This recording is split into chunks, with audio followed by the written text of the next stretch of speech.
جی شروع کریں۔ اعوذ باللہ من الشیطان الرجیم، بسم اللہ الرحمن الرحیم۔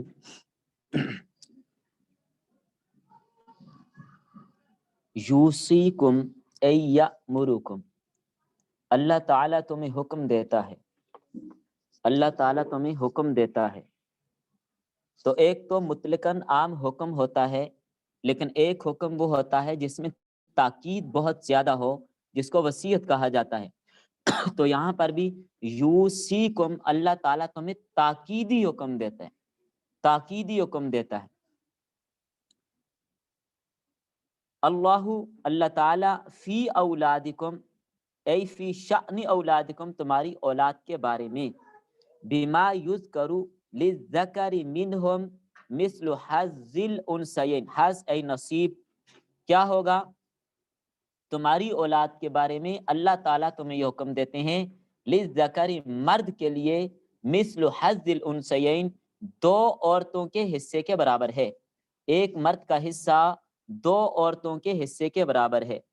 اذا اجتمعتا معہ، جب وہ مرد کے ساتھ جمع ہو جائیں، فلہ نصف المال ولہما النصف، تو کیا ہوگا فلہ نصف المال ولہما النصف، تو نصف بیٹے کا ہوگا اور ولہما النصف، اور ان دو کے لیے نصف ہوگا۔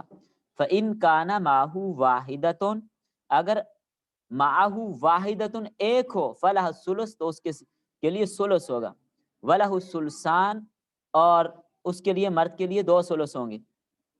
وإن انفرد، اور اگر ایک ہو، ھذا المال، اب اس صورت میں جب کہ صرف ایک ہی ہو، کون؟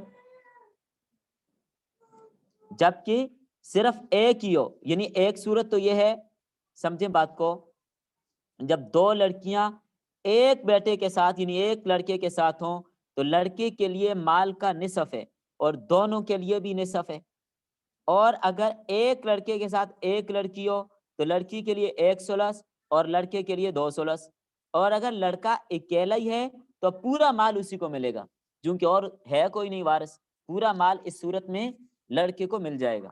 یہ حالتیں بتائی جا رہی ہیں۔ فَإِن كُنَّ أَيْ الْأَوْلَادِ نِسَاءً، اگر ہوں عورتیں یعنی میت کی بیٹیاں، فَوْقَ اثْنَتَيْنِ، دو سے زیادہ، فَلَهُنَّ ثُلُثَا مَا تَرَكَ، تو جو میت نے چھوڑا اس میں سے دو ثلث ان کو ملے گا، ما ترک المیت۔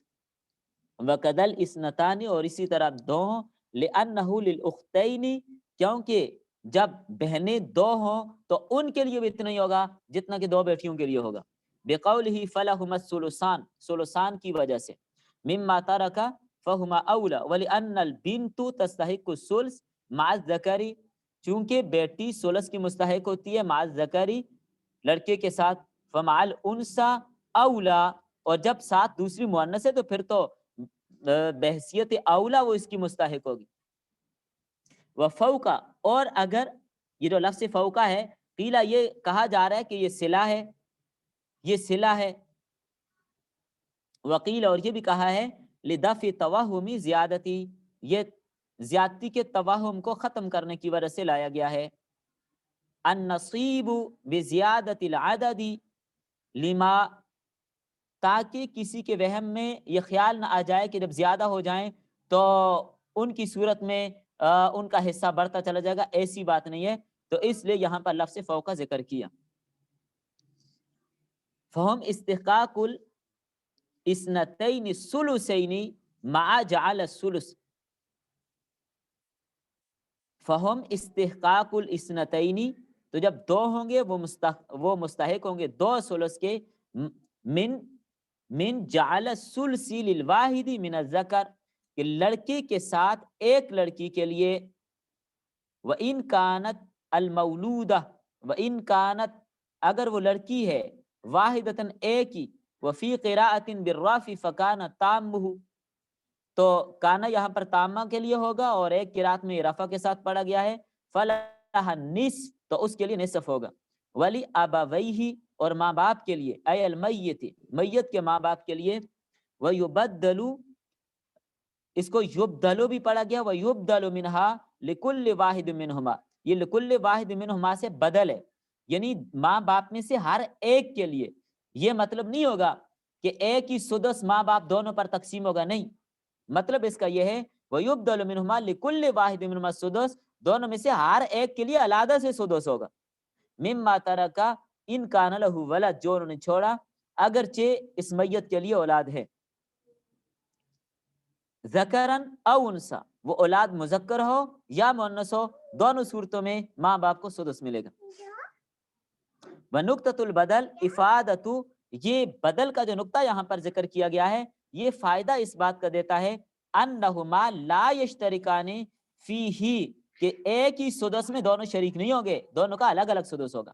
وَأُلْحِقَ بِالْوَلَدِ وَلَدُ الْإِبْنِ وَبِالْأَبِّ الْجَدِّ، اسی کے ساتھ اس کو ملایا گیا ہے بالولدی، والد کے ساتھ، ولد الابنی، والد کے بیٹے کو بھی، اور باپ کو بھی اور دادا کو بھی. فَإِن لَمْ يَكُنْ لَهُ وَلَد، اور اگر اس کے لیے اولاد نہ ہو، وَوَرِثَهُ أَبَوَاهُ، تو اس کے وارث والدین ہوں گے فقط، او مع زوجین، یا ساتھ بیوی ہو تو. فَلِأُمِّهِ بِضَمِّ الْحَمْزَةِ وَبِكَسْرِهَا فرارا من الانتقال من ضمۃ الی کسرۃ، ضمہ سے کسرہ کی طرف منتقل ہونے کے لیے. لثقلہ، چونکہ اس کے اندر ثقل ہے، فی الموضعین، دونوں جگہوں پر.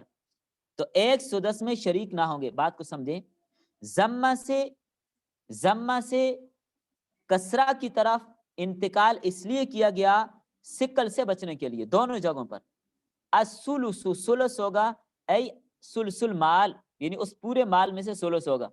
او ما یبقى بعد الزوجی والباقی للاب، یعنی زوج کے بعد جتنا بھی باقی ہوگا وہ باپ کو ملے گا. فإن كان له اخوة، اگر اس میت کے لیے کوئی بھائی ہو، او اثنانی فصاعدا، دو ہوں یا دو سے زیادہ ہوں، ذکورا او اناث، بھائی ہوں یا بہنیں ہوں، مرد ہوں یا عورتیں ہوں. فلأمه السدس، تو ماں کے لیے بھی چھٹا حصہ ہوگا.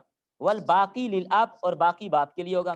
ولا شیء للاخوتی، اور اس صورت میں کوئی چیز نہیں ہوگی للاخوہ، بہنوں کے لیے.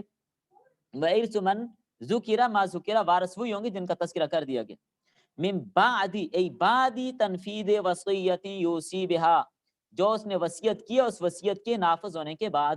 یہاں پر معروف مجہول دونوں طرح سے پڑھنا جائز ہے. یا قرض کی ادائیگی کے بعد، قرض کی ادائیگی کے بعد جو بچے گا پھر اس میں سے ترکہ تقسیم ہوگا.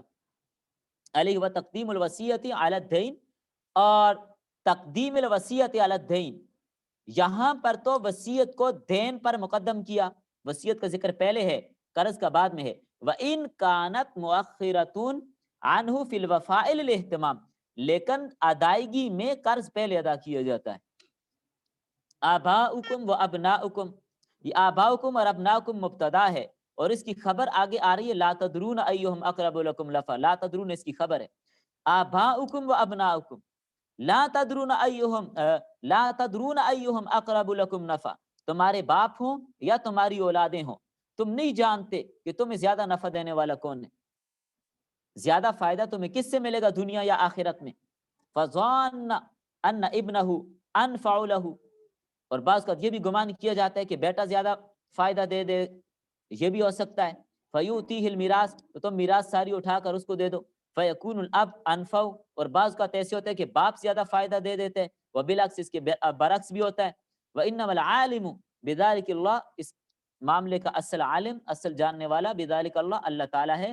وفرض لکم المیراث، اس لیے اس نے تمہارے لیے میراث کو متعین کیا، کس کو کتنا دیں، کس کو کیسے دیں، کون دے تمہیں زیادہ فائدہ پہنچا سکتے ہیں، کون تمہیں زیادہ نقصان پہنچا سکتے ہیں، دنیا کے اعتبار سے فائدہ مند کون ہے، آخرت کے اعتبار سے فائدہ مند کون ہے. اس لیے اللہ تعالیٰ نے سب کے حصص متعین کر دیے. فریضۃ من اللہ ان اللہ کان علیما حکیما، یہ اللہ تعالیٰ کی طرف سے فرض کیا گیا ہے، بے شک اللہ تعالیٰ علیمن بخلقی، اپنی مخلوق کو جاننے والا ہے، حکیمن فیما دبرہ لہم، ان کے بارے میں جو تدبیر کرتا ہے اللہ تعالیٰ حکمت اور بصیرت اور دانائی کے ساتھ کرتے ہیں. اے لم یزل متصفا بذالک، یہ صفت اللہ کے ساتھ ہمیشہ ہے، یہ نہیں ہے کہ آج حکیم ہے کل نہیں ہوگا، نہیں، وہ ہمیشہ حکیم ہے.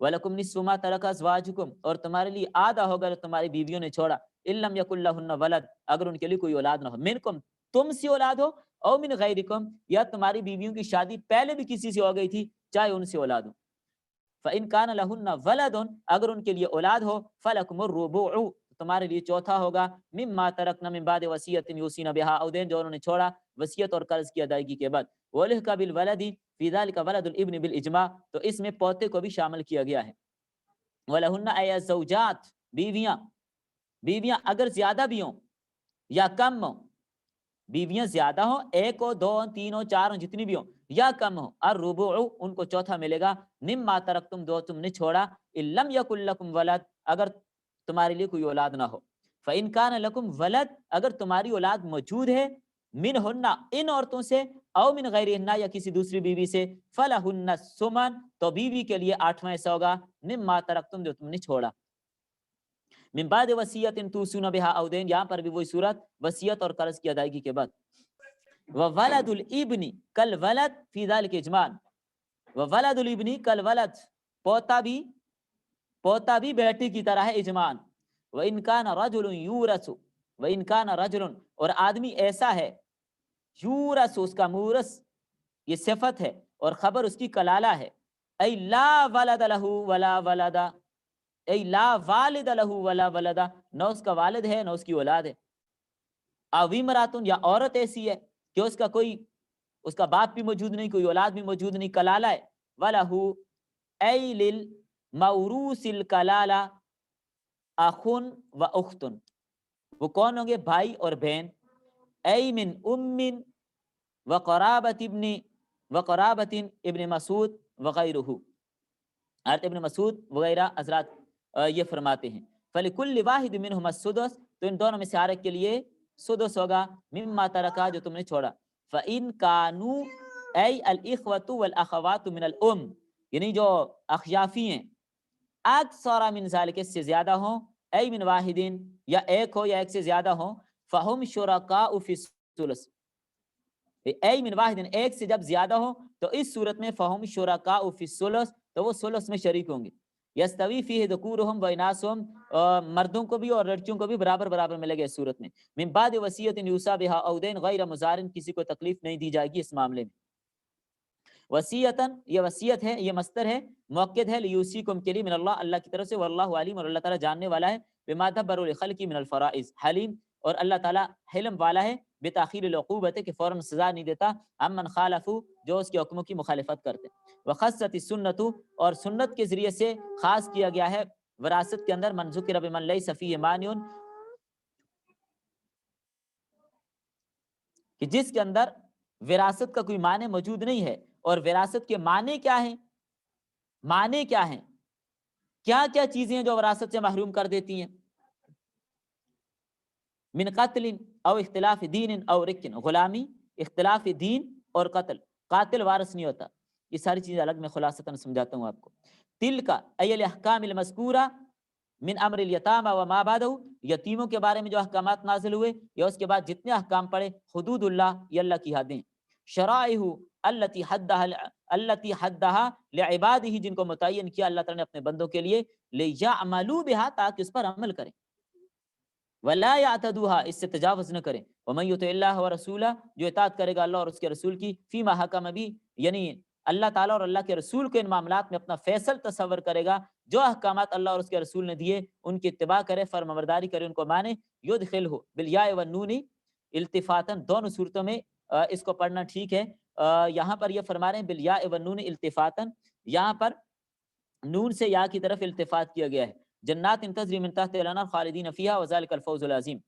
تو کہاں پر ان کو داخل کیا جائے گا، جنت میں جس کے نیچے سے نہریں جاری ہوں گی اور ہمیشہ اس کے اندر رہیں گے، وذلک الفوز العظیم اور یہ بہت بڑی کامیابی ہے، ومن یعص اللہ ورسولہ اور جو نافرمانی کرے گا اللہ اور اس کے رسول کی، ویتعدی حدودہ اور اللہ کی حدود کو تجاوز کرے گا، یدخلہ بالوجہین دونوں صورتوں میں اللہ کی حدود کو تجاوز کرے یا اللہ اور اس کے رسول کی نافرمانی کرے، نارن جہنم میں جائے گا، خالدن فیہا ہمیشہ اس میں ہوگا، ولہ فیہا ای جہنم یعنی اس کے لیے والہ فیہا جہنم میں عذاب مہین ذلت ناک عذاب ہوگا، ایسا عذاب مہین ذو اہانت اہانت والا ذلیل کرنے والا رسوا کرنے والا، ورؤیا فی الضمائر فی الآیتین لفظ من وفی خالدین معناہا، یہاں پر رعایت رکھی گئی ہے ان ضمائر کے اندر دونوں آیتوں میں من کی. وفی خالدین معناہا، وفی خالدین معناہا کیا مطلب؟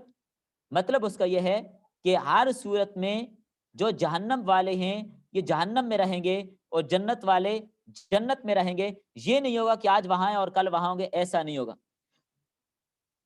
ان آیتوں کی ضمیروں میں لفظ من کی رعایت کی گئی ہے اور خالدینہ میں معنی کی رعایت رکھی گئی ہے. جو لفظ خالدینہ ہے اس میں معنی کی رعایت رکھی گئی ہے. تو اس لیے الگ الگ ذکر کیا کہ جو جہنمی ہمیشہ جہنم میں رہنا ہے اور جو جنتی انہوں نے ہمیشہ کے لیے جنت میں رہنا ہے.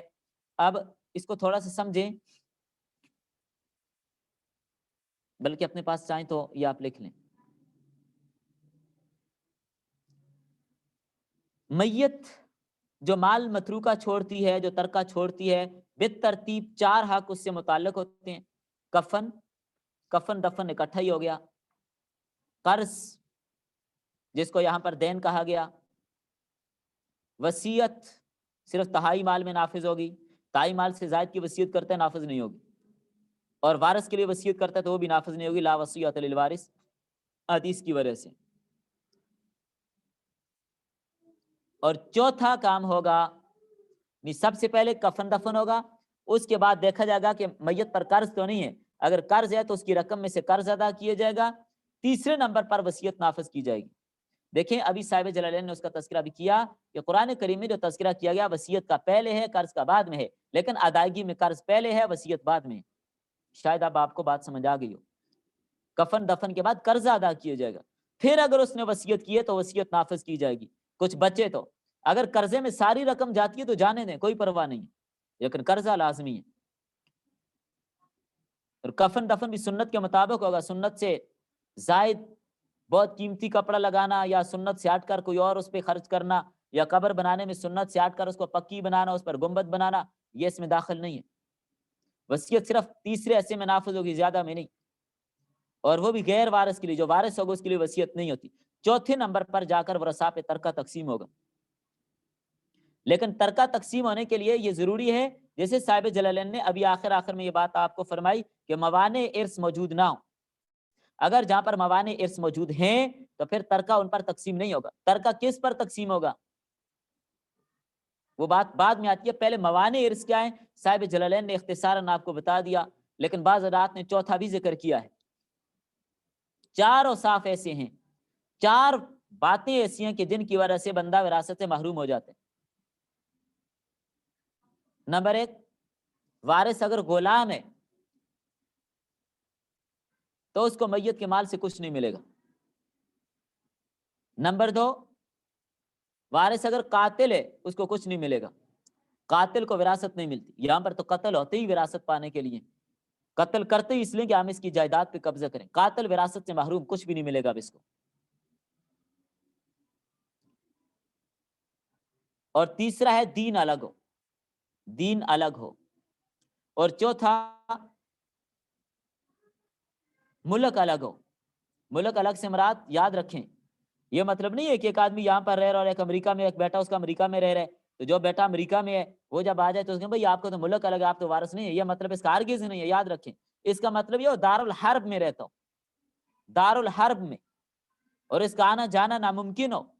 آج کل کوئی ایسا ملک نہیں ہے جو دار الحرب ہو. نہ ہی تو کسی ملک پر مجموعی طور پر یہ کہا جاتا ہے کہ یہاں پر مجموعی طور پر اسلام ہے، کہ اسلامی ملک ہے. کوئی ملک آج ایسا نہیں ہے جو مجموعی طور پر اسلامی ملک ہو، اور نہ ہی کوئی ملک دار الحرب ہے.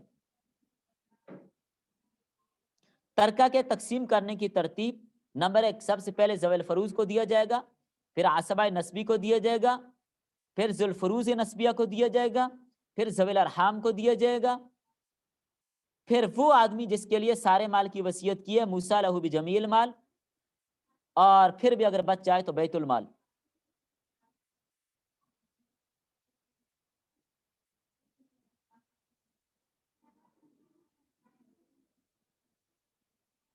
لیکن آج کل بیت المال کا مسئلہ بڑا خراب ہے. قرآن کریم میں جو حصے ابھی آپ نے پڑھے وہ کتنے ہیں؟ نصف، ربع، سمن، سلسان، ثلث، سدس. 6 حصے ہیں. نصف آدھا، ربع چوتھائی 1/4، سمن آٹھواں 1/8، سلسان 2/3 2/3، سلس 1/3 اور سدس چھٹا حصہ۔ یہ حصے قرآن کریم کے اندر متعین ہیں۔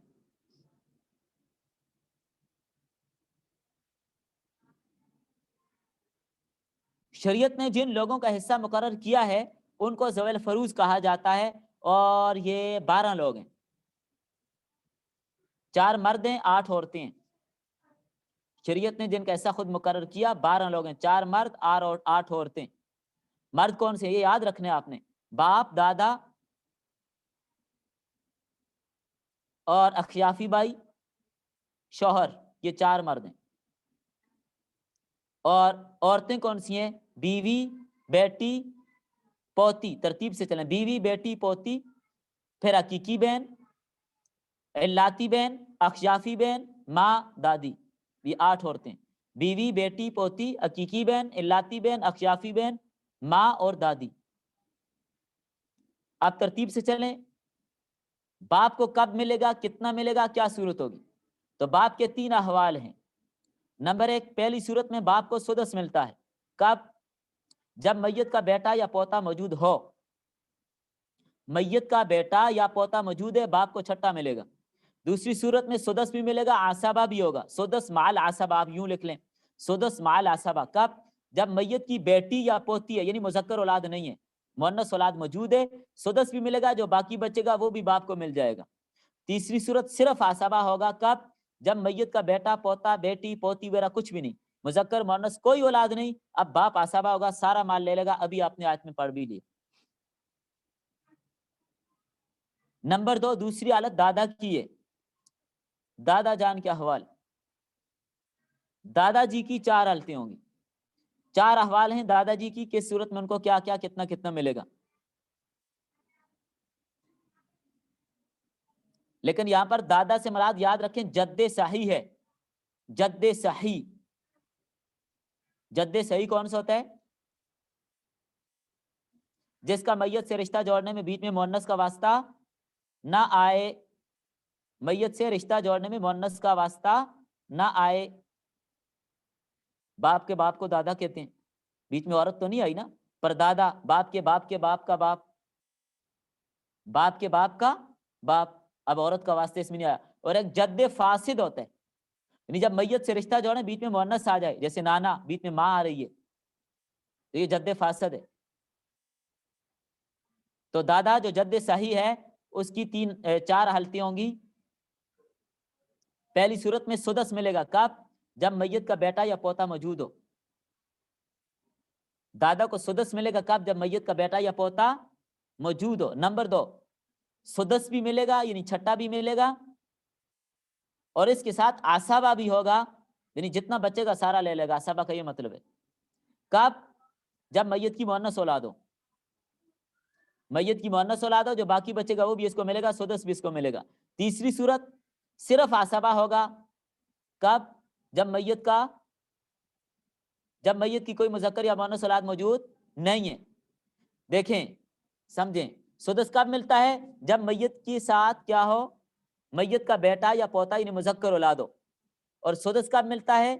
اور ساتھ عصبہ بھی کب ہوتے ہیں؟ جب میت کی صرف مؤنث اولاد ہے۔ اور صرف عصبہ کب ہوگا؟ جب میت کی کوئی اولاد بھی نہیں ہے، نہ مذکر ہے نہ مؤنث ہے، یعنی یہی 3 حالتیں باپ والی ہیں۔ چوتھی حالت کب ہوگی؟ دادے کو کچھ بھی نہیں ملے گا جب باپ موجود ہے۔ میت کا باپ موجود ہو تو دادے کو کچھ بھی، میت کا باپ موجود ہے تو دادا جان کو کچھ نہیں ملے گا۔ باپ فوت ہو گیا، اب دادے کو ملے گا۔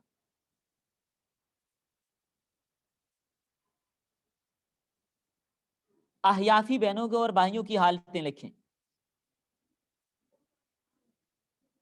ان کی 3 حالتیں ہوں گی، یا اگر ایک ہی ہو تو سدس ملے گا، یا اگر ایک ہی ہو تو سدس ملے گا۔ فَلِكُلِّ وَاحِدٍ مِّنْهُمَا السُّدُسُ۔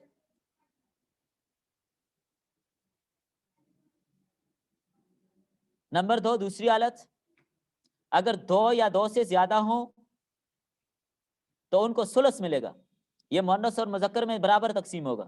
ابھی آپ نے یہاں پر پڑھا فہم شرکاء فی الثلث، ثلث میں سارے مذکر ہیں، یستوی فی ذکورہم و اناسہم، مؤنث مذکر سارے شریک ہوں گے، یہ سارا آپ کی کتاب میں لکھا ہوا ہے ساتھ۔ تیسری حالت، اگر میت کا بیٹا بیٹی پوتا پوتی یا باپ دادا موجود ہیں تو ان کو کچھ بھی نہیں ملتا۔ احیافی بھائیوں کو بہنوں کو جب میت کی اولاد موجود ہے، اگر اولاد نہیں ہے تو پوتا پوتیاں موجود ہیں یا میت کے باپ دادا موجود ہیں، ہر صورت میں ان کو کچھ بھی نہیں ملے گا۔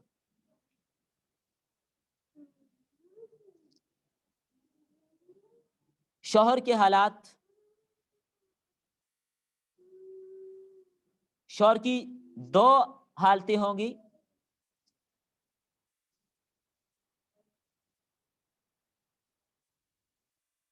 ایک حالت تو یہ ہے کہ شوہر کو نصف ملتا ہے، بیوی کی اولاد نہیں ہے،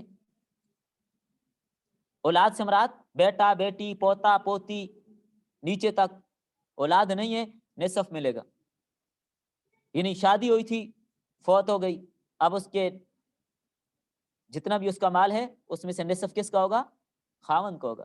آج کل اس بات پہ عمل نہیں ہوتا۔ جہاں پر شادی کے بعد لڑکی کی ابھی اولاد نہیں ہوئی، وہ فوت ہو جاتی ہے،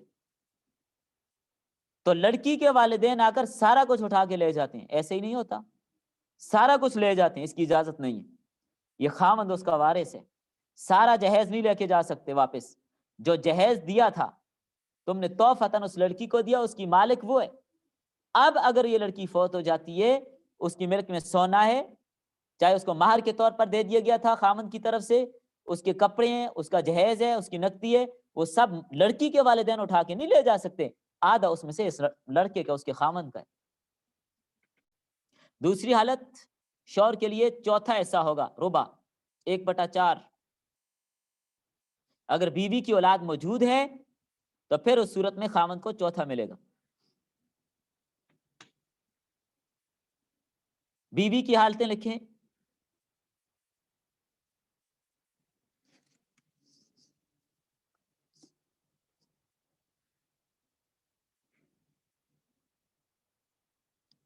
وَلَكُمُ النِّصْفُ مَا تَرَكَ أَزْوَاجُكُمْ إِن لَّمْ يَكُن لَّهُنَّ وَلَدٌ فَإِن كَانَ لَهُنَّ وَلَدٌ فَلَكُمُ الرُّبُعُ مِمَّا تَرَكْنَ مِن بَعْدِ وَصِيَّةٍ يُوصِينَ بِهَا أَوْ دَيْنٍ۔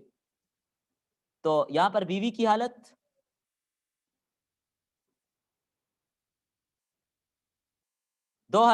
بیوی کی 3 حالتیں ہوں گی، ایک حالت خاوند سے اضافی ہے۔ پہلی حالت اس کو نہیں، بیوی کی 2 ہی حالتیں بن رہی ہیں جی، بیوی کی 2 حالتیں، ٹھیک ہے۔ پہلی حالت ربع ملے گا اگر شوہر کی اولاد نہیں ہے، یعنی شوہر کا بیٹا بیٹی پوتا پوتی کوئی بھی موجود نہیں ہے، بیوی 1 4 3 2 ان کو اس صورت میں ربع ملے گا۔ اور یاد رکھیں، جس طرح نا والدین کے بارے میں صاحب جلالین نے یہ بات کہ بدل کا فائدہ یہ ہے کہ والدین کے لیے سدس ہوگا، ماں کے لیے الگ سدس، باپ کے لیے الگ سدس، ایک ہی سدس دونوں میں تقسیم نہیں ہوگا۔ بیویوں کا مسئلہ الگ ہے، بیویاں اگر 2 ہیں تو وہ ایک ہی ربع دونوں میں تقسیم ہوگا، اگر بیویاں 4 ہیں تو وہ ایک ہی ربع چاروں میں تقسیم ہوگا۔ اگر شوہر کی کوئی اولاد نہیں ہے، شوہر کا بیٹا بیٹی پوتا پوتی کچھ بھی نہیں ہے، چاہے اس بیوی سے ہو یا جس سے بھی، تو اس صورت میں کیا ہوگا؟ اولاد کی غیر موجودگی میں بیوی کو چوتھا ملے گا، اور اگر شوہر کی اولاد موجود ہے اب اس صورت میں بیوی کو 8واں ملے گا، جس کو سمن کہتے ہیں، 8واں ملے گا۔ اور اگر بیویاں 1 سے زائد ہیں تو یہی 8واں ان میں تقسیم ہو جائے گا، 2 ہیں تو آدھا ایک کو، آدھا دوسری کو۔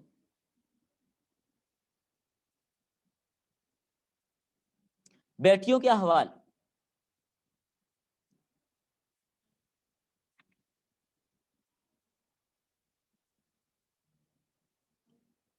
شروع ہی میں یوصیکم اللہ فی اولادکم للذکر مثل حظ الانثیین فإن کن نساء فوق اثنتین فلہن ثلثا ما ترک وإن كانت واحدۃ فلها النصف ولأبویہ لكل واحد منہما السدس۔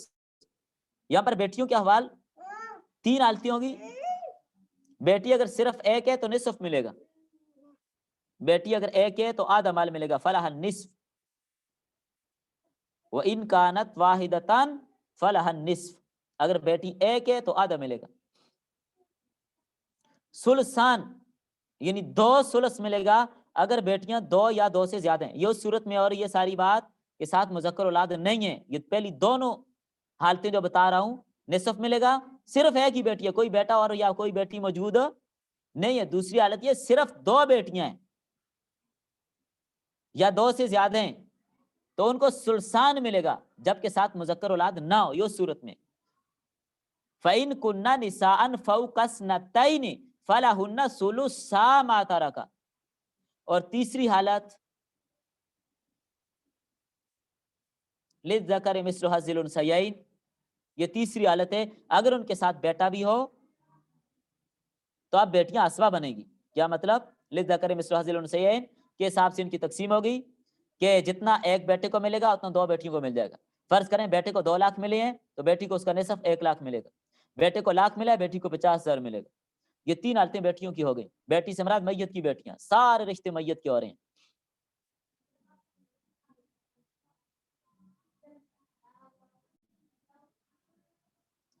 پوتیوں کے احوال.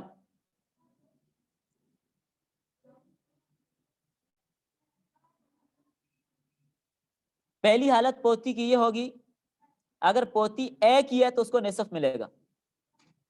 اگر پوتی ایک ہے تو اس کو نصف ملے گا. یہ صورت میں ہے کہ میت کی حقیقی بیٹی موجود نہ ہو. میت کی حقیقی بیٹی موجود نہ ہو. دوسری حالت 2 ثلث ملے گا اگر 2 یا زیادہ پوتیاں ہیں. اس میں بھی شرط یہ ہوگی کہ میت کی کوئی حقیقی بیٹی موجود نہ ہو. تیسری حالت اگر میت کی حقیقی بیٹی ہے، ایک ہے، تو پوتیوں کو سدس ملے گا. تیسری صورت اگر میت کی حقیقی بیٹی بھی ہے تو اب پوتیوں کو سدس ملے گا. اور اگر حقیقی بیٹیاں 1 2 ہیں یعنی 1 سے زائد ہیں، 2 ہیں، تو اب پوتیوں کو کچھ بھی نہیں ملے گا. اگر میت کی بیٹیاں 2 ہیں حقیقی بیٹیاں تو اس صورت میں پوتیوں کو کچھ بھی نہیں ملے گا.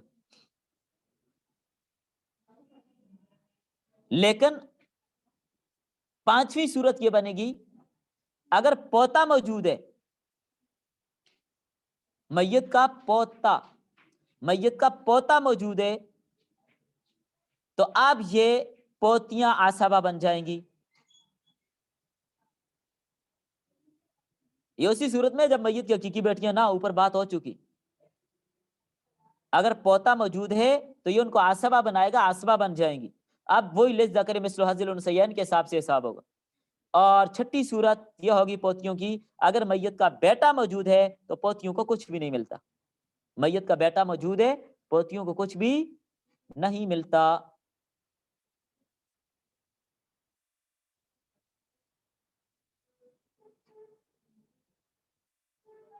بہنوں کے احوال. سب سے پہلے حقیقی بہنوں کے احوال. حقیقی سے مراد ماں باپ دونوں شریک. ماں باپ یعنی ماں بھی ایک ہے، باپ بھی ایک ہے. 5 حالتیں ہوں گی.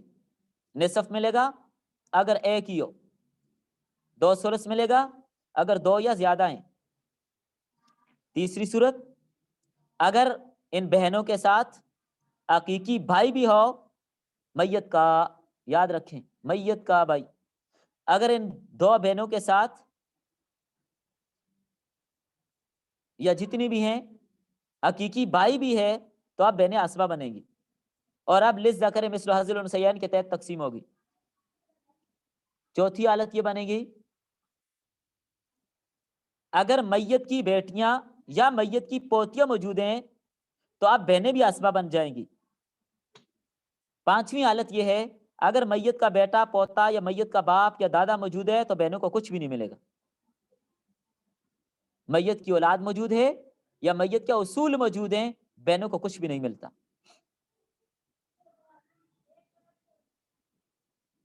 علاتی بہنوں کی احوال. علاتی صرف باپ شریک ہو، مائیں الگ الگ ہوں. ان کی 7 حالتیں بنتی ہیں.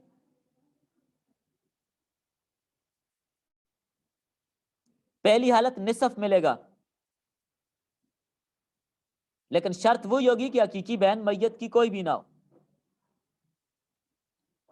میت کی حقیقی بہن نہ ہو تو اس علاتی بہن کو نصف ملے گا. دوسری حالت 2 ثلث ملے گا. 2 ثلث ملے گا اگر حقیقی یہ کیا ہے علاتی بہن 2 یا اس سے زیادہ ہیں. 2 ہیں یا 2 سے زیادہ ہیں پھر نصف نہیں بلکہ 2 ثلث ملے گا. اب بھی شرط یہ ہے کہ میت کی حقیقی بہن کوئی موجود نہ ہو. اور تیسری حالت اگر میت کی ایک حقیقی بہن بھی ہے تو اب علاتی بہن کو چھٹا حصہ ملے گا، سدس ملے گا. اور چوتھی حالت یہ ہے اگر میت کی حقیقی بہنیں 2 ہیں تو اب علاتی بہنوں کو کچھ بھی نہیں ملے گا. اور اگر پانچویں حالت ان کے ساتھ یعنی علاتی بہنوں کے ساتھ علاتی بائی بھی ہے، اب یہ عصبہ بنیں گی. جب عصبہ بن گئی بات وہی للذکر مثل حظ الانثیین، بائی کو ڈبل مل جائے گا، ان کو اس کا آدھا مل جائے گا. چھٹی حالت اگر میت کی بیٹیاں یا میت کی پوتیاں موجود ہیں تو اب یہ عصبہ بنے گی کیونکہ مذکر اولاد نہیں ہے یہاں پر. اگر میت کی بیٹیاں یا میت کی پوتیاں موجود ہیں تو اب یہ کیا ہوں گی؟ یہ لاتی بہنیں عصبہ بن جائیں گی. جو بچے گا ان کو ملے گا بس. ساتویں حالت اگر میت کا بیٹا موجود ہے یا پوتا موجود ہے یا دادا موجود ہے یا میت کا حقیقی بھائی اور حقیقی بہن موجود ہے تو اب ان کو علاتی بہنوں کو کچھ بھی نہیں ملے گا. میت کا بیٹا ہو، میت کا پوتا ہو، دادا ہو یا میت کے حقیقی بھائی ہو، حقیقی بہنیں ہو، اب ان کو کچھ بھی نہیں ملے گا.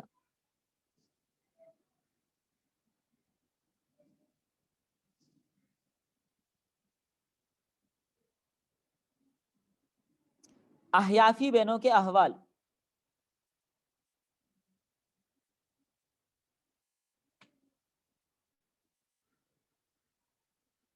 بالکل آپ کو شروع میں آپ کو لکھوا دیے جو بھائیوں کے احوال ہیں احیافی بھائیوں کے، وہ ان کے بھی ہیں. احیافی بہن بھائیوں کے احوال آپ کو شروع میں لکھوا دیے. ام کی حالتیں، ماں کی حالتیں. وَلِأَبَوَيْهِ لِكُلِّ وَاحِدٍ مِّنْهُمَا السُّدُسُ مِمَّا تَرَكَ إِنْ كَانَ لَهُ وَلَدٌ فَإِن لَّمْ يَكُن لَّهُ وَلَدٌ وَوَرِثَهُ أَبَوَاهُ فَلِأُمِّهِ الثُّلُثُ فَإِن كَانَ لَهُ إِخْوَةٌ إِلَى آخِرِهِ. ماں کی 3 حالتیں ہوں گی. ماں سے مراد میت کی ماں، اولاد کی ماں نہیں. لوگ مسئلہ غلط لکھ کے لاتے ہیں، میت کی بیوی کو ماں لکھ کے لے کے آتے ہیں. یہاں پر ماں سے مراد میت کی ماں ہے. تو ماں کے 3 احوال ہیں. نمبر 1 سدس ملے گا کب؟ اگر میت کا بیٹا، بیٹی، پوتا، پوتی یا میت کے تینوں قسموں کے حقیقی لاتی اخیافی کوئی بھی بہن بھائی یا 2 1 2 زیادہ جتنے بھی ہوں اس صورت میں.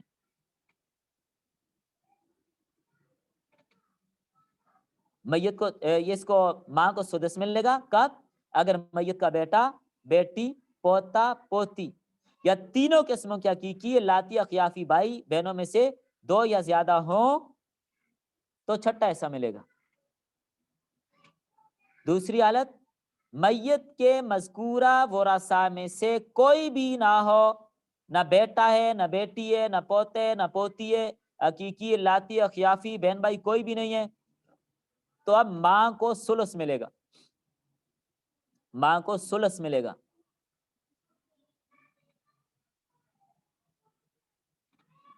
اور تیسری حالت یہ ہے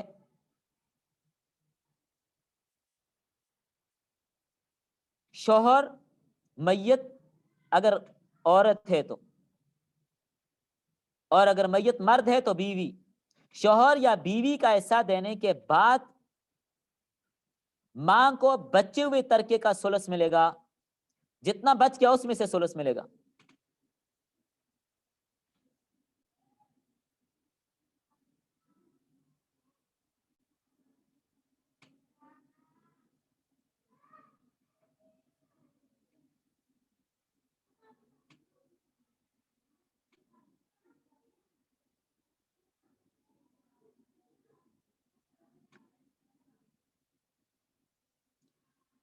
دادی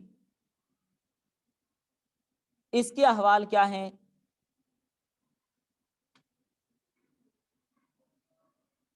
پہلے سمجھیں، یہ میں نے آپ کو بتا بھی دیا کہ جدہ صحیحہ اس مؤنث کو کہا جاتا ہے جس کا میت سے رشتہ جوڑنے میں جد فاسد کا واسطہ بیچ میں نہ آئے، جیسے باپ کی ماں، دادا کی ماں، ماں کی ماں وغیرہ۔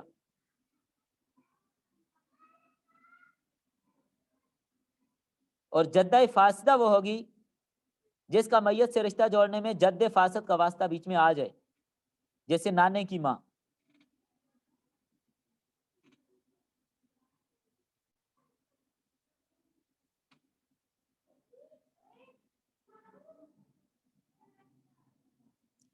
یہ تو بہت نادر بات ہے، ایسا تو عموماً ہوتا ہی نہیں ہے۔ بہرحال آپ لکھ لیں، اگر کوئی رکاوٹ بیچ میں موجود نہ ہو، محرومی کی کوئی اور وجہ موجود نہ ہو، جو اوپر سارے تذکرے آپ کے سامنے گزر چکے، اولاد وغیرہ دوسرا تیسرا، تو یہ جو جدہ صحیحہ ہوگی اس کو چھٹا ایسا ملے گا۔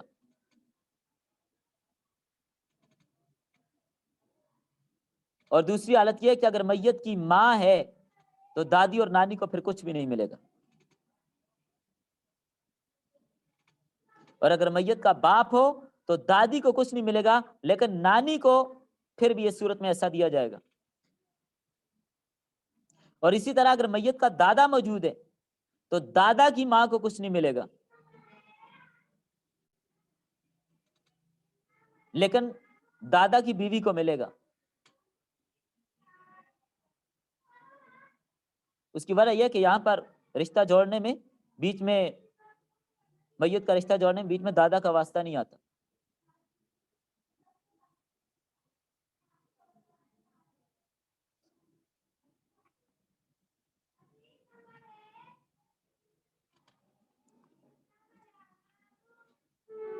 ذیل الفروز کے سارے مسائل تقریباً خلاصتاً آپ کے سامنے آ گئے ہیں، باقی جتنے ہیں آپ ان کو جانتی ہیں۔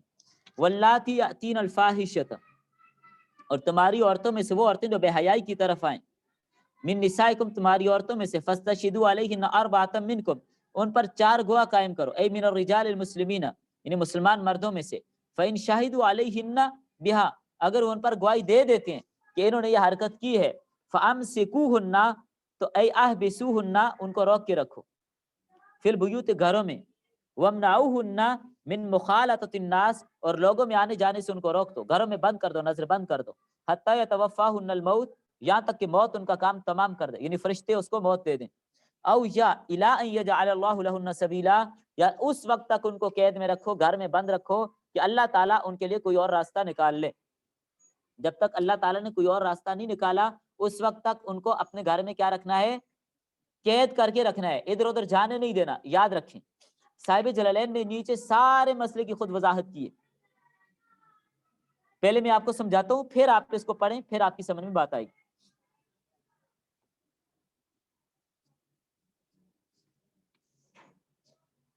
بعض گناہ ایسے ہوتے ہیں کہ ان کی وجہ سے معاشرے میں خرابی آتی ہے، معاشرے میں خرابی آتی ہے، تو اس لیے شریعت نے ابتدا ہی میں ایسے کاموں کے لیے کچھ قانون اور ضوابط بتا دیے، پردے کے احکامات بتا دیے،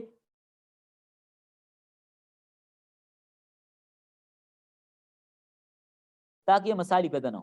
شرعی اصولوں کی پابندی نہیں کی جاتی، خرابی تب پیدا ہوتی ہے جب انسان شرعی حدودوں کو پھلانگ جاتا ہے، پھر خرابی آتی ہے۔ تو بہرحال فرمایا کہ وہ عورتیں جو بے حیائی کا کام کریں، تمہاری عورتوں میں سے ان پر 4 گواہ بنا لو، اور اگر وہ گواہی ثابت ہو جائے، اب پھر کیا کیا جائے گا؟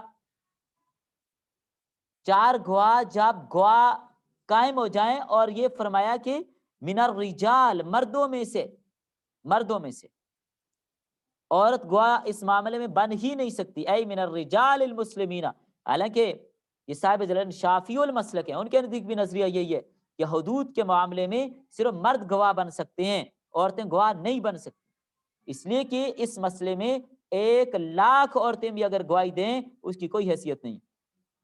4 مرد گواہوں کے لیے بھی خاصی شرائط ہیں، یہی نہیں کہ ویسی کوئی آ کے گواہی دے تو پکڑ کے اس کی گواہی قبول کر لیں گے، نہیں، شرائط ہیں اس کے لیے۔ مثلا اگر کوئی آدمی بغیر عذر کے نماز نہیں پڑھتا اس کی گواہی قبول نہیں ہوگی. بے نمازی اگر گواہی دے اس کی گواہی قبول نہیں جب تک وہ توبہ نہ کرے. عذر کا مطلب ہے کوئی آدمی سوتا رہ گیا, بیمار ہے, جا نہیں سکا, پتہ نہیں چلا, وقت نکل گیا, تو یہ عذر ہے. اسی طرح اگر کوئی آدمی بغیر کسی مجبوری اور عذر کے روزہ نہیں رکھتا اس کی گواہی بھی قبول نہیں ہوتی. اور ایسی اگر کوئی آدمی جھوٹ بولتا ہے, ہر کسی کو پتہ ہے جھوٹ بولتا ہے, اس کی گواہی بھی قابل قبول نہیں ہوگی.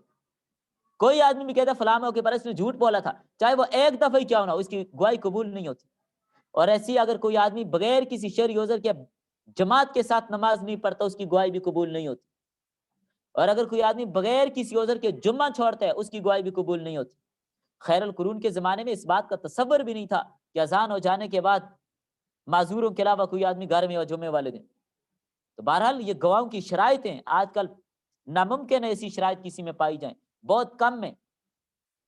تو بہرحال اگر یہ 4 آدمی آ کر گواہی دے دیتے ہیں تو ایسی عورتوں کو گھر میں روک کے رکھو, یہاں تک کہ حتی یتوفاہن الموت, کہ موت ان کو اٹھا لے. یہ پہلا حکم تھا. جب کسی عورت سے ایسا بدکاری کا گناہ سرزد ہو جائے تو اس کو گھر میں قید کر دینا, یہ ابتدا میں تھا. بعد میں آگے جو فرمایا او یجعل اللہ لہن سبیلا, یا بنائے اللہ تعالیٰ اس کے لیے کوئی راستہ. وہ راستہ کیا ہے؟ اللہ نے بنا دیا, راستہ اللہ نے بتا دیا. اگر شادی شدہ مرد یا عورت ہے تو اس کے اقرار کے ساتھ یا اس پر شرعی گواہ 4 کی تعداد میں موجود ہیں تو ان کو سنسار کیا جائے گا. یہ ہے راستہ. یا ان میں سے ایک شادی شدہ تو ایک کو, اور اگر ایک غیر شادی شدہ تو اس کو رجم کیا جائے گا, یا اس کو کوڑے لگائے جائیں گے. غیر شادی شدہ کو 100 کوڑے اور شادی شدہ کو رجم یا سنسار, ایک ہی بات ہے.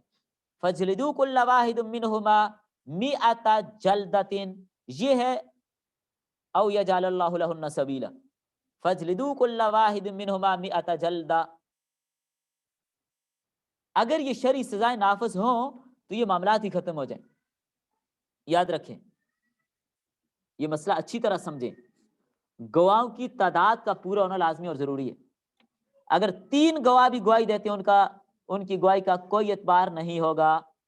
3 گواہ 2 گواہ اس کا کوئی اعتبار نہیں ہے جب تک کہ 4 کی تعداد پوری نہ ہو. اگر 3 لوگ آ کر گواہی دیتے ہیں, اب ان تینوں کو ہی کوڑے لگیں گے, تہمت کی سزا ان کو ملے گی, حد قذف ان پر لگے گی. جب تک 4 نہیں ہے منہ بند رکھنا ہے, ورنہ ان پر قذف کی حد لگ جانی ہے. طریقاً الی الخروج منها امروا بذلك اول الاسلام, یہ اسلام کے ابتدائی زمانے میں تھا. یہ جو فرمایا کہ یجعل اللہ لہن سبیلا, طریقاً الی الخروج منها, کہ اللہ تعالیٰ اس سے نکلنے کا کوئی اور راستہ متعین کر دیں, تو یہ ابتدائی اسلام میں تھا. ثم جعل لہن سبیلا, پھر اللہ نے ان کے لیے راستہ متعین کر دیا. یجلد البکر مئۃ, کہ کنواری کو کیا کیے جائے گا, کوڑے لگائے جائیں گے 100. وتغریبها عاما, اور 1 سال اس کو جلاوطن کیا جائے گا. یہ امام شافعی رحمہ اللہ کے نزدیک ہے, ہمارے نزدیک جلاوطن کی سزا نہیں ہے. ورجم المحصنۃ وفی الحدیث, اور محصنہ جو شادی شدہ مرد یا عورت ہے اس کی سزا رجم ہے. اور حدیث میں لما بین الحد قال صلی اللہ علیہ وسلم خذوا عنی قد جعل اللہ لہن سبیلا, کہ مجھ سے لے لو, مجھ سے لے لو, مجھ سے لے لو, مجھ سے لے لو. کیا لے لو؟ کہ اللہ نے وہ جو فرمایا تھا یجعل اللہ لہن سبیلا, اللہ نے وہ راستہ نکال دیا اور وہ راستہ آپ کو بتا دیا کہ یہ واللذان بتخفیف النون و تشدیدہما, تشدید یہ نون کی تخفیف اور تشدید دونوں کے ساتھ اس کو پڑھا گیا ہے. یاتیانھا ای الفاحشۃ الزنا واللواطۃ, زنا کی طرف یا لواطت کی طرف آئیں 2 مرد, منکم تم میں سے, ای من الرجال مردوں میں سے, فآذوہما, تو ان کو تکلیف پہنچاؤ, ان کو اذیت دو یعنی سزا دو, بسبی وضربی, برا بھلا کہہ کر, مار کر, جوتے وغیرہ مار کر. فإن تابا منہا, اگر وہ دونوں اپنے اس فعل سے توبہ کر لیتے ہیں, وأصلحا العمل, اور اپنے اعمال کی اصلاح اور درستگی کر لیتے ہیں, فأعرضوا عنہما, تو ان سے اعراض کر لو. مطلب ولا تؤذوہما, ان کو کوئی نقصان نہ پہنچاؤ, تکلیف اب نہ دو. ان اللہ کان توابا, بے شک اللہ تعالیٰ توبہ قبول کرنے والا ہے, رحیما, رحم کرنے والا ہے, علی من تابا, اس پر جس نے توبہ کی ہے. اللہ اس پر رجوع کرتا ہے اور اللہ تعالیٰ رحم کرتا ہے جس نے توبہ کی ہے. فرماتے ہیں وہذا منسوخ, یہ منسوخ ہے بالحد, جب حد کا حکم آ گیا یہ منسوخ ہو گئی. ان ارید بہ الزنا، اگر ارادہ کیا بدکاری کا، وقضا اس طرح ان ارید بہ اللواطۃ، اگر لواطت کا ارادہ کیا عند الشافعی، امام شافعی فرماتے ہیں اگر ارادہ کیا تو یہ سزا ہے. لیکن المفعول بہ لا یرجم عنہ عندہ، لیکن امام شافعی رحمہ اللہ کے نزدیک مفعول کو کوئی سزا اس پر نہیں دی جائے گی.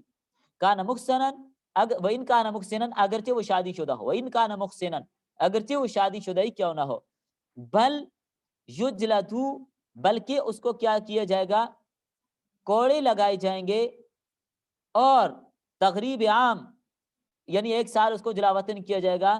و ارادۃ اللواطۃ، اور لواطت کا ارادہ یہ اظہر بدلیل تثنیت الضمیر، یہ اللہ زانے کی ضمیر جو تثنیہ کی لائی ہے اس سے، یعنی یہاں پر مراد یہ ہے کہ 2 مرد آپس میں اگر لواطت کرتے ہیں تو وہ مراد ہیں. یہاں پر امام شافعی رحمہ اللہ فرماتے ہیں کہ دلیل اس کی یہ کہ اللہ زانے مذکر کی ضمیر ہے، تثنیہ مذکر کی ضمیر ہے یہ.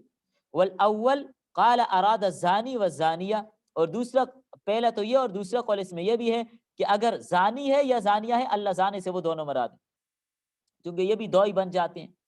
قول اول کا قائل وہ ہے زانی اور زانیہ مراد لی گئی ہیں. وَيَرُدُّهُ تَبْيِينُهُمَا بِمَنِ الْمُتَّصِلَةِ، من بیانیہ سے تردید ہو گئی ہے اس کی، بضمیر الرجال، جو کہ ضمیر مذکر سے ہے. وَاشْتَرَاكُهُمَا فِي الْأَذَى، اور سزا میں دونوں برابر ہوں گے. وَالتَّوْبَةِ، اور توبہ بھی دونوں کو کرنی پڑے گی. والإعراض، اور اس گناہ کو چھوڑنا بھی ہوگا. وہ مخصوص بالرجال، اور یہ مخصوص ہے مردوں کے ساتھ. لما تقدم فی النساء، چونکہ عورتوں کا مسئلہ تو پہلے الگ سے بیان کر دیا. من الحبس، حبس والی بات اوپر آپ نے پہلے پڑھ لیا. فامسکوہن ای احبسوہن فی البیوت، وہ آپ نے پہلے پڑھ لیا.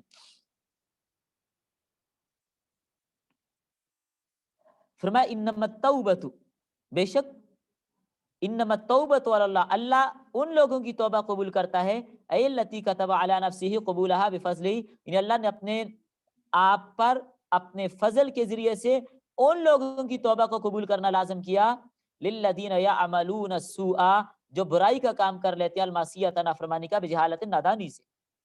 حال ای جاہلین، یعنی مطلب اس کا کیا ہے کہ اس حال میں وہ گناہ کا کام کر لیتے ہیں، ان کو پتہ نہیں ہوتا، بھول کر لیا، نادانی میں ہوگا. اذا عصوا ربهم، کہ انہوں نے نادانی میں، نہ سمجھی میں اللہ کی نافرمانی کر لی. ثم یتوبون، پھر انہوں نے توبہ کی، من قریب، من زمن قریب، یعنی فوراً، جلدی توبہ کر لی. قبل، پہلے اس سے، ان یغرغروا، غرغرے کی کیفیت یعنی نزع کی حالت طاری ہونے سے پہلے، چونکہ جب موت کے آثار ظاہر ہونے لگتے ہیں، فرشتے سامنے نظر آنے لگتے ہیں، اب توبہ قبول نہیں ہوتی. فاولئک یتوب اللہ علیہم، یہی لوگ ہیں اللہ ان پر رجوع فرماتے ہیں. کیا مطلب؟ یقبلوا توبتہم، اللہ ان کی توبہ قبول فرماتے ہیں. لیکن کب؟ مرنے سے پہلے، جب عالم مشاہدہ ہو رہا ہے، مرنے والے کو فرشتے نظر آ رہے ہیں، اب اگر توبہ کرتا ہے تو یہ توبہ قبول نہیں ہوتی. تو قریب کا معنی ہے مرنے سے پہلے توبہ. تو موت کا کسی کو علم نہیں ہے، اس لیے ہر وقت ہی توبہ کرنی چاہیے. وَكَانَ اللَّهُ عَلِيمًا بِخَلْقِهِ حَكِيمًا، اللہ تعالیٰ جاننے والا اپنی مخلوق کو اور حکمت والا ہے. فی صُنْعِهِ بِهِمْ وَلَيْسَتِ التَّوْبَةُ لِلَّذِينَ، اور نہیں ہے توبہ ان لوگوں کے لیے، يَعْمَلُونَ السَّيِّئَاتِ، الذُّنُوب، جو گناہ کرتے ہیں، حَتَّى إِذَا حَضَرَ أَحَدَهُمُ الْمَوْتُ، جب ان پر موت حاضر ہوتی ہے، وَأَخَذَ فِي النَّزْعِ، اور نزع کی کیفیت آپ پکڑتی ہے. قال، وہ اس وقت کہتا ہے، عند مشاہدتی ما ہوا فیہ، یعنی فرشتوں کو دیکھ رہا ہوتا ہے، موت کی کیفیت دیکھ رہا ہوتا ہے، آخرت کا سارا معاملہ اس کے سامنے نظر آ رہا ہوتا ہے. اس وقت کہتا ہے انی تبت الآن، کہ ابھی میں توبہ کر رہا ہوں. فلا ينفعه ذلك ولا يقبل منه، اب یہ توبہ نہ اس کو فائدہ دیتی ہے نہ قبول ہوتی ہے. توبہ تو تب ہے جب بلا دیکھے، بن دیکھے، مرنے سے پہلے توبہ کرے، توبہ قبول ہے. مشاہدہ کر کے توبہ کا کوئی اعتبار نہیں. الذین یؤمنون بالغیب، ایمان والے جو غیب پر ایمان رکھتے ہیں، مشاہدہ کر کے ماننے کا نام ایمان نہیں ہے. وللذین یموتون وهم کفار، اور نہیں ان لوگوں کی توبہ قبول ہوتی ہے جو اس حالت میں مرتے ہیں کہ وہ کافر ہیں. وہ کب توبہ کرتے ہیں؟ اذا تابوا فی الآخرۃ، آخرت میں، عند معاینۃ العذاب، جب وہ عذاب کو اپنے سامنے دیکھتے ہیں. لا تقبل منہم، تو اس وقت بھی ان کی توبہ بھی قبول نہیں ہوتی. جیسے فرعون جب غرق ہو رہا تھا دریا میں، اس وقت کہہ رہا تھا میں توبہ کر رہا ہوں، نہیں، اس وقت کی توبہ کا اعتبار نہیں۔ اولئکا، لیکن بعض جو ہلاک قسم کے ملحدین کہتے ہیں فرعون نے تو توبہ کر لی تھی، وہ تو موسیٰ اور ہارون اور بنی اسرائیل کے رب پر ایمان لے آیا تھا، آپ کیسے کہتے ہو فرعون کافر ہے؟ تو سمجھے بات کو۔ اچھا ان سے پوچھیں، وہیں پر قرآن نے یہ بھی تو کہا النار یعرضون علیہا غدوا وعشیا، اور آل فرعون کو سخت عذاب میں داخل کیا، صبح شام ان پر عذاب پیش کیا جاتا ہے۔ تو جب فرعون مسلمان ہو گیا تھا پھر عذاب کس چیز کو ہوتے؟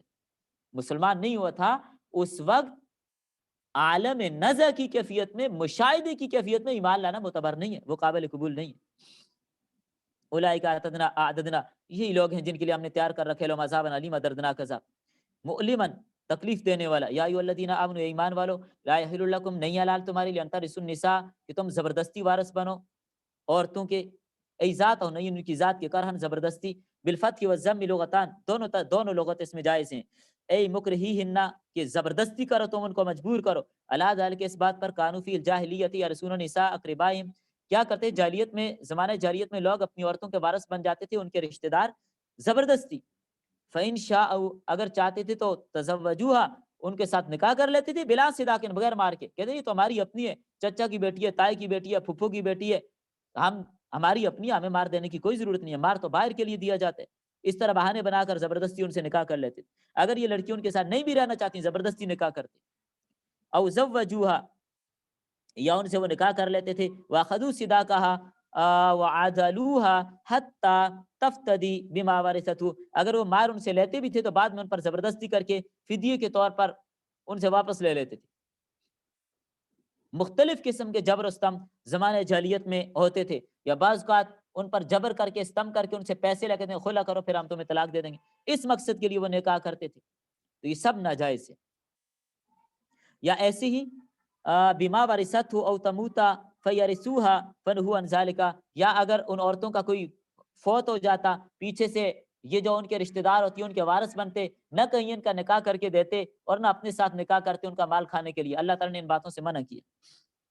ولا تعذلوهن، ای تمنعوا، اور نہ ان کو روکو، نہ ان کو منع کرو، ازواجکم عن نکاح غیرکم، کسی اور جگہ وہ اگر نکاح کرنا چاہتی ہیں تو، بامساکہن ولا رغبۃ لکم فی نظرار، اور تم نہ ان کو روک کے نہ رکھو، اگر وہ کسی دوسری جگہ نکاح کرنا چاہتی ہیں، بذات خود تم رغبت بھی نہیں رکھتے، ان سے نکاح بھی نہیں کرنا چاہتے، تو ان کو تکلیف دینے کے لیے کیوں روک کے رکھتے ہو؟ اس کی تمہیں اجازت نہیں۔ کیوں؟ لتذهبوا ببعض ما آتیتموہن، یہ ایسے کیوں کرتے تھے کہ جو بعض مہر ہم نے ان کو دیے ہیں نا وہ ہمیں واپس دے دیں، اس لیے ان کو روک کے رکھتے، ان پر جبر و ستم کرتے، ظلم کرتے۔ مقصد یہ ہوتا کہ ان کے پاس پیسہ زیادہ آیا ہوا ہے، یہ ہمیں دے دیں، ہمیں فدیے کے طور پر دے دیں، خلع کے طور پر دے دیں، تو ہم ان کو چھوڑیں، ہمیں پیسہ بھی مل جائے۔ الا ان یاتین بفاحشۃ مبینہ، مگر یہ کہ جب واضح گناہی پر آ جائیں، واضح برائی پر آ جائیں، واضح بے حیائی کے کاموں پر آ جائیں، بفتح الیاء وکسرها، بینت او ہی بین او ہی بینۃ، یعنی بالکل سرعام وہ گناہ کرنے لگ جائیں، بالکل سرعام کھلے عام وہ گناہ کے کام کرنے لگ جائیں، مثلا زنا یا نافرمانی، فلکم، اب تمہارے لیے ہے کہ ان تضاروہن، یعنی ان کو تکلیف تو، مطلب اس انداز کی کہ وہ اس گناہ سے باز آ جائیں، حتی، یہاں تک کہ یفتدین منکم ویختلینا، وہ فدیہ دیں یا خلع کریں۔ اب یہ اس صورت میں مجبوری کی صورت میں ہے، ورنہ عام حالت میں نہیں ہے۔ وعاشرون بالمعروف، اور ان کے ساتھ زندگی گزارو دستور کے مطابق، ای بالاجمال، حسن سلوک کرو ان کے ساتھ دستور کے مطابق، اور معروف طریقے کے ساتھ ان کے ساتھ زندگی گزارو، فی القول، باتوں میں احسن اور عمدہ انداز سے ان کے ساتھ باتیں کرو، والنفقۃ، نفقہ میں ان کے ساتھ دستور کے مطابق معاملہ کرو، ان کو خرچہ پورا پورا دو، والمبیت، اور رات گزارنے میں ان کی باری کے بارے میں ان کے ساتھ حسن سلوک کرو، فإن کرہتموہن فاصبروا، اگر وہ عورتیں تمہیں پسند نہیں ہے جو تمہارے نکاح میں ہے، صبر کرو، فعسا، قریب ہے، ان تکرہوا شیئا، اگر تم کسی چیز کو ناپسند کرتے ہو، وَيَجْعَلَ اللَّهُ فِيهِ خَيْرًا كَثِيرًا، لیکن اللہ نے اس میں بہت زیادہ خیر رکھی ہو، خیر کثیر رکھی ہو، کیا مطلب؟ وَلَعَلَّهُ يَجْعَلُ فِيهِنَّ ذَلِكَ بِأَن يَرْزُقُكُم مِّنْهُنَّ وَلَدًا صَالِحًا، اگرچہ بیوی تو تمہاری اچھی نہیں ہے لیکن تم اس کے ساتھ صبر کر رہے ہو، اس کی باتیں برداشت کر رہے ہو، اس کی جلی کٹی سن رہے ہو، اس صبر پر اللہ تمہیں اجر دے گا، اور اس کا ایک فائدہ یہ ہوگا کہ شاید کہ اس کی اولاد میں سے اللہ کوئی عالم بنا دے، کوئی بہت بڑا نیک صالح ولی اللہ پیدا کر دے، ایسے بہت سارے واقعات تاریخ میں موجود ہیں۔ بہت سارے واقعات. کوئی اور اللہ تعالیٰ راستہ نکال دیتے ہیں. ارے شیخ ابو الحسن حرکانی رحمہ اللہ بہت بڑے اللہ کے ولی تھے. ان کی بیوی اللہ معاف فرمائے ایسی عورت ہر وقت ان کو سناتی رہتی, ہر وقت ان کو تنگ کرتی, بڑی تکلیف اور اذیت میں رکھتی. کسی موقع پر اگر ان کے کوئی مریدین, ان کے متعلقین, ان کے شاگرد ان کو ملنے کے لیے گھر میں آ جاتے تو پوچھتے کہ شیخ کہاں ہیں؟ کہتی کون سے شیخ؟ فلاں فلاں فلاں, وہ ایسا ایسے ایسے باتیں کرتی. اتنی نافرمان عورت تھی. لیکن حضرت سے کسی نے کہا کہ اس کو طلاق کیوں نہیں دیتے؟ تو کہنے لگے بھائی یہ میرے گھر میں ہے, میں اس کے ساتھ صبر کر لیتا ہوں, برداشت کر لیتا ہوں. اگر میں اس کو طلاق دوں گا کسی اور کے گھر میں چلی جائے گی, کسی اور مسلمان کو تکلیف دے گی, میں اس لیے طلاق نہیں دیتا. کیا نظریہ تھا ان لوگوں کا. تو بہرحال اس کی نافرمانیاں برداشت کی. تو جنگل میں جاتے تھے, کسی سفر میں جاتے تھے. ہوتا یہ تھا جب جنگل میں جاتے, لکڑیاں کاٹنے جاتے, واپسی میں شہر ان کو گھر کے دروازے پہ چھوڑ کے جاتے. ایک موقع پر شاگردوں نے دیکھ لیا, مریدین نے دیکھ لیا, کہنے لگے حضرت کیا بات ہے, گھر میں گئے تو آپ کی بیوی سے تو آپ کے بارے میں یہ باتیں سنی, ادھر جنگل میں آئے تو معاملہ یہ آپ شہر پہ بیٹھ کے سواری کر رہے ہیں. فرمایا ادھر سے نافرمانی ہوئی, میں نے صبر کیا, اللہ نے جنگل کی مخلوق کو میرا فرمانبردار بنا دیا. تو ایک طرف سے اگر آپ صبر کریں گے اللہ تعالیٰ دوسری طرف سے کوئی فائدہ دے دیں گے. انہیں ایک دن شیخ ابو الحسن حرکانی رحمۃ اللہ علیہ ہوا میں اڑ رہے تھے. اتنے بڑے اللہ کے ولی تھے, صاحب کرامت تھے. ہوا میں اڑ رہے تھے, اڑتے ہوئے اپنے گھر کے اوپر سے بھی گزرے. جب اپنے گھر کے اوپر سے گزر ہوا تو نیچے ان کی بیوی بیٹھی ہوئی تھی سین میں. اس نے دیکھا اوپر سے کوئی اللہ کا بندہ اڑ رہا ہے. نظر تو نہیں آئے نا کون ہے, میرے خاوند ہے یا کون ہے. شام کو حضرت شیخ جب گھر واپس آئے, بیوی کہنے لگی جا تو بڑا ولی بنا پھرتا ہے. ولی تو ایسے ہوتے ہیں, آج میں نے دیکھا یا اوپر سے ایک اللہ والا اڑتا ہوا جا رہا تھا. حضرت شیخ ابو الحسن فرمانے لگے اللہ کی بندی وہ میں ہی تو تھا. کہنے لگی اچھا, اس لیے میں کہوں ٹیڑھا ٹیڑھا کیوں اڑ رہا ہے, اسی لیے میں کہوں ٹیڑھا ٹیڑھا کیوں اڑ رہا ہے. اب دیکھیں عجیب لوگ ہوتے ہیں. تو بہرحال انہوں نے صبر کیا, اللہ تعالیٰ نے ان کو اس پر اجر بھی عظیم دیا.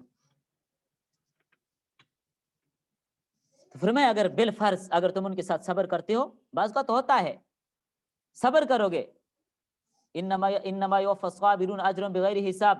اور حدیث میں آتا ہے صبر کرنے والا اور شکر کرنے والا جنت میں اکٹھے ہوں گے. ابن جوزی رحم اللہ نے تسکین الاذکیاء میں ایک واقعہ لکھا ہے.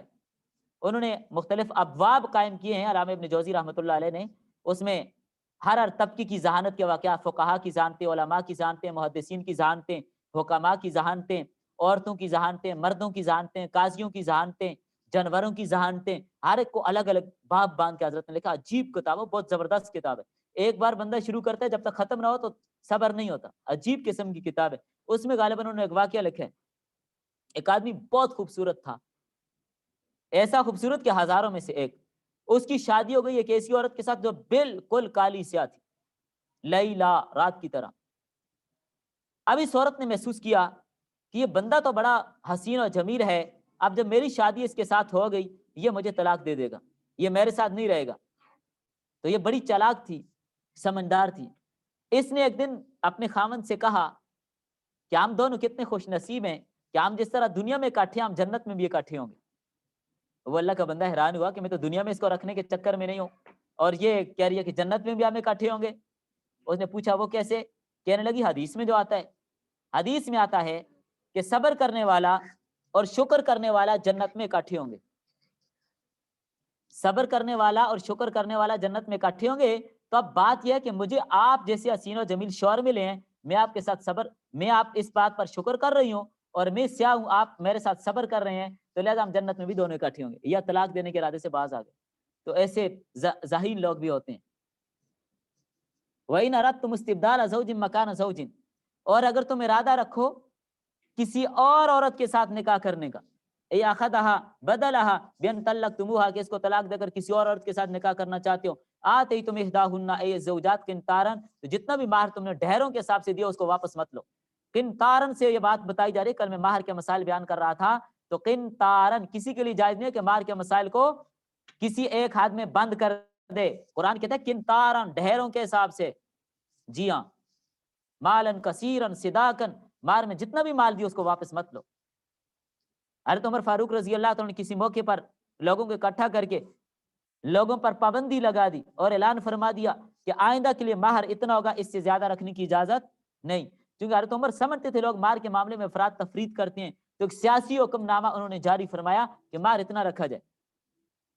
تقریر کر کے بیان کر کے واپس جا رہے ہیں، آگے ایک عورت نے حضرت عمر کو پکڑ لیا، حضرت عمر سے کہنے لگی عمر کیا ہو رہا ہے، قرآن کے خلاف حکم دیے جا رہے ہیں امیر المؤمنین۔ حضرت عمر فرمانے لگے کہ بی بی کیا ہوا، میں نے کون سا حکم قرآن کے خلاف دیا؟ کہنے لگی قرآن تو یہ کہتا ہے قنطارن، ڈھیروں کے حساب سے آپ کون ہوتے ہیں قید لگانے والے؟ حضرت عمر نے مجمع واپس جمع کیا، لوگوں سے کہا میں اپنے پہلے والے فیصلے سے رجوع کرتا ہوں، یہ عورت مجھ سے زیادہ قرآن کی اس بات کو سمجھیے۔ جی ہاں، خیر القرون میں عورتیں بھی بڑی بڑی ماہر ہوتی تھیں قرآن و حدیث کی، تو اس پروپیگنڈے سے ہرگز متاثر نہ ہو کہ عورتوں کے لیے دین کا علم نہیں ہے۔ عورتیں دیندار ہوں گی، سارا گھر دیندار ہوگا، صرف ایک مرد سے کام نہیں بنتا۔ فلا تاخذوا منه شيئا، اس سے کچھ بھی ان سے واپس نہ لو، تاخذون بہتانا، کیا تم لیتے ہو ان پر ظلم کرتے ہو، اسما مبینہ، اور سری گناہ کرتے ہوئے۔ وکیف تاخذون، اور کیسے تم ان سے لیتے ہو، اے بأي وجہ، کوئی وجہ نہیں ہے، کس وجہ سے تم ان سے یہ مال واپس کرتے ہو، وقد اقضى وصل، تم ان کو پہنچ چکے، تم نے ان سے فائدہ لے لیا، بعضکم الی بعض، بعض نے بعض سے بالجماع، یعنی جماع وغیرہ کے ذریعے سے، المقرر للمہر، مہر مقرر کرنے کے بعد، جب مہر مقرر کر لیا تو مہر کا جو مقصد تھا وہ آپ نے حاصل کر لیا، اب اس کو واپس لینے کی اجازت نہیں ہے۔ وَأَخَذْنَا مِنْكُمْ مِيثَاقًا غَلِيظًا وَأَخَذْنَا مِنْكُمْ عَهْدًا، یعنی تم نے ان سے کیا کیا ہے، وَأَخَذْنَا مِنْكُمْ، انہوں نے تم سے پکا وعدہ لیا ہے، شدیداً، سخت وعدہ، وہ کیا ہے، مَا أَمَرَ اللَّهُ بِهِ مِنْ إِمْسَاكِهِنَّ، ان کو ٹھہرنے کی جگہ دینا دستور کے مطابق، او تسریحهن بإحسان، یا ان کو اچھے طریقے کے ساتھ آزاد کر دینا، اچھے طریقے کے ساتھ ان کو گھر جانے دینا، ان کا راستہ آزاد کرنا۔ ولا تنکحوا، اور نہ نکاح کرو، ما، ان عورتوں کے ساتھ، ما بمعنی من ہے، جن کے ساتھ نکاح آباکم، تمہارے باپ نے نکاح کیا ہے، من النساء، ان عورتوں میں سے، الا، لیکن، ما قد سلف، جو پہلے گزر چکا، زمانے جاہلیت میں جو ہو گیا اس کو ہونے دیں، اب آئندہ کے لیے اس فعل سے باز آ جائیے۔ من فعلکم فإنہ معفو عنہ، پہلے والا جو وہ معاف ہو گیا، آئندہ کے لیے اس کی اجازت نہیں ہے۔ انہ، ای نکاحہن، بے شک اپنے باپ کی متوع سے نکاح کرنا، کان فاحشتن، ای قبیحتن، بہت بری حرکت ہے، ومقتن، اور اللہ کی ناراضگی کا سبب ہے، سبب للمقتی من اللہ، وہ اشد البغض، اللہ تعالیٰ کی سخت نافرمانی کی علامت ہے، وساء، بئس، برا ہے، سبیلا، طریقاً، راستہ یہ۔ چلیں بس آگے انشاءاللہ نکاح کے حوالے سے کن کن رشتوں سے نکاح ہوتا ہے، کن سے نہیں ہوتا، یہاں پر تفصیلاً مذکور ہیں، وہ 9 رشتے جن کے ساتھ نکاح نہیں ہوتا، 9 اسباب، پھر ان میں کیا کیا رشتے ہیں، چلیں انشاءاللہ آئندہ سبق میں، چلیں بس جی۔